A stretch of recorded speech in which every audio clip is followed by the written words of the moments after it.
दोस्तों नमस्कार, मैं राम सूरत यादव। जिस शराब घोटाले में आम आदमी के बड़ी बड़ी नेता, यहां तक कि मुख्यमंत्री भी इस समय ईडी के हिरासत में हैं, उनसे भी पूछताछ चल रही है। मनीष सिसोदिया जो डिप्टी सीएम थे वो भी 1 साल से जेल में हैं। संजय सिंह आम आदमी पार्टी के राज्यसभा सदस्य थे, वो भी जेल में हैं। मतलब बड़े बड़े नेता आम आदमी पार्टी के सभी जो है शराब घोटाले में जेल में हैं। लेकिन अब एक तरीके से पूरी तरीके से जो है पासा पलट गया है और अब बीजेपी स्वयं जो है शराब घोटाले में फंस चुकी है। क्योंकि ऐसा हम इसलिए कह रहे हैं और ये सच जो आया है पूरे देश के सामने, इस सच को जो है सुप्रीम कोर्ट के सख्त तेवर से एवं DY चंद्रचूड़ के सख्त तेवर से और जो है SBI के जबड़े से जिस तरीके से निकाल करके जो है चंदा का पूरा डाटा, चंदा स्कीम का पूरा डाटा जो है DY चंद्रचूड़ ने SBI को बार बार फटकार लगा करके और जो है पेशी करके जिस तरीके से पूरा चुनावी चंदा स्कीम के डाटा को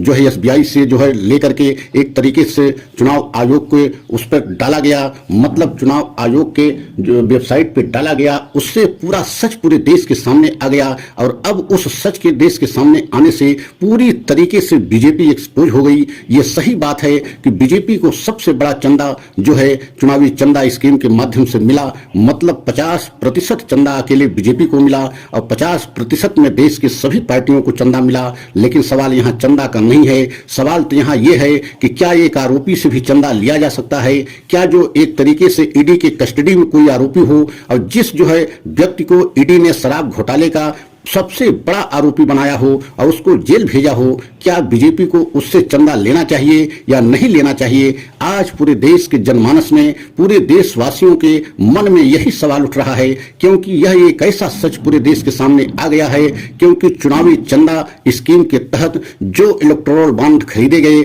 वह सारा डाटा जो है एक तरीके से चुनाव आयोग की वेबसाइट पर डाल दिया गया और उससे अब पूरी तरीके से खुलासा हो गया है कि कौन व्यक्ति किस पार्टी को कितना चंदा दिया है। तो आप समझ सकते हैं कि बीजेपी को उन कंपनियों ने चंदा दिया जिसके ऊपर एक तरीके से ईडी की रेड हुई थी, CBI की रेड हुई थी। मतलब CBI और ईडी की जिन कंपनियों के ऊपर कार्रवाई चल रही थी उन कंपनियों से बीजेपी ने चंदा लिया। और इससे भी बड़ा जो है खुलासा यह हुआ है कि जिस शराब घोटाले में आज आम आदमी पार्टी के मुख्यमंत्री तक जो है ईडी की कस्टडी में हैं, पूछताछ हो रही है और लगभग तय माना जा रहा है कि वो भी जेल जाएंगे। लेकिन आज एक बहुत बड़ा सच आया है उसी इलेक्टोरल बॉन्ड के माध्यम से कि वह आरोपी जो शराब घोटाले के सबसे बड़ा आरोपी था, उसी से बीजेपी ने बहुत बड़ी रकम चंदा ले लिया। मतलब 30 करोड़ रुपया अगर चंदा जो है बीजेपी को वह आरोपी दिया और उसके बाद उस सरकारी गवाह बन गया, तो आप समझ सकते हैं कि बीजेपी पूरी तरीके से एक्सपोज हो गई है।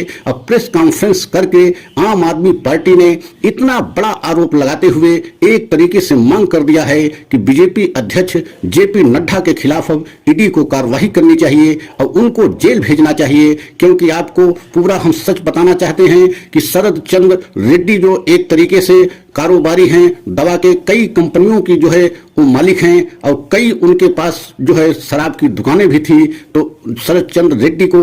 2022 में जो है 10 नवंबर को ईडी ने गिरफ्तार किया था। उनको जो है शराब घोटाले का सबसे बड़ा आरोपी बना करके जेल भेजा था। लेकिन हैरान करने वाली बात यह है कि 10 नवंबर को जेल गए और मात्र 5 दिन के अंदर ही जो है 5 करोड़ का इलेक्टोरल बॉन्ड खरीदा और उस इलेक्टोरल बॉन्ड को बीजेपी को दिया गया और बीजेपी उसको भुना भी लिया। और आप सोच के हैरान होंगे कि जब आरोपी शरद चंद्र रेड्डी जेल में थे तो उनके तरफ से 5 करोड़ का चंदा बीजेपी को दिया गया और मात्र 4 महीने के बाद मतलब मार्च अप्रैल में फिर उनसे जो है 30 करोड़ रुपया जो है चंदे के तौर में, मतलब कुल मिलाकर के 30 करोड़ रुपया उनसे लिया गया और उसके बाद उनको सरकारी गवाह बनाया गया। तो आप समझ सकते हैं कि इस समय शराब घोटाले को लेकर के बीजेपी बेहद मुश्किल में फंस चुकी है। और यह जो सच आया है यह सुप्रीम कोर्ट के सख्त तेवर से आया है। आपने देखा है कि बार बार फटकार लगाने के बाद भी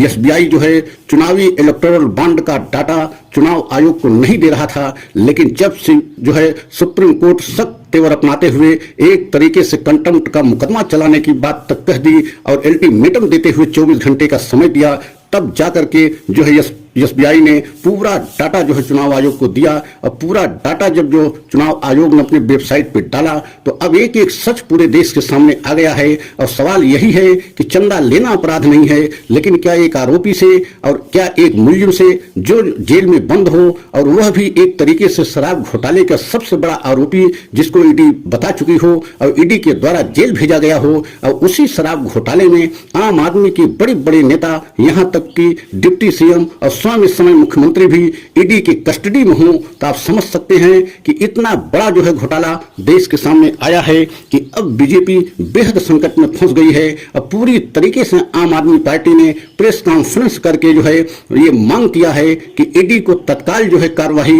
बीजेपी के खिलाफ करना चाहिए और बीजेपी के अध्यक्ष जेपी नड्डा जी के खिलाफ कार्रवाई करते हुए उनको गिरफ्तार करना चाहिए, क्योंकि एक आरोपी से एक मुलजिम से वह भी जब वो जेल भेजा गया हो और आरोपी बनाया गया हो उसके बाद उससे इतनी बड़ी रकम लेकर के चंदा के रूप में उसको सरकारी गवाह बना दिया जाता है, तो इसका मतलब क्या है कि पूरे शराब घोटाले के जो एक तरीके से 100 करोड़ की बात कही जा रही थी उसमें से बहुत सारा पैसा एक तरीके से बीजेपी के पास ही दिया गया, वो चंदे के रूप में दिया गया हो या किसी के रूप में दिया गया हो। अब बीजेपी बेहद संकट में फंसती नजर आ रही है और अब चुनाव एकदम नजदीक आ गया है और इस जो है चुनावी इलेक्टोरल बॉन्ड का जो सच पूरे देश के सामने आया है इसका चुनाव पर बहुत बड़ा असर पड़ सकता है। और इस समय केजरीवाल की जो गिरफ्तारी हुई है इसका भी जो है बीजेपी को बहुत नुकसान कर सकता है, क्योंकि सहानुभूति और एक तरीके से पूरे देश में ये लहर जो है पैदा हो गई है कि क्या विपक्ष के सभी नेता को बीजेपी जेल भेजना चाह रही है। और जब यह सच आया है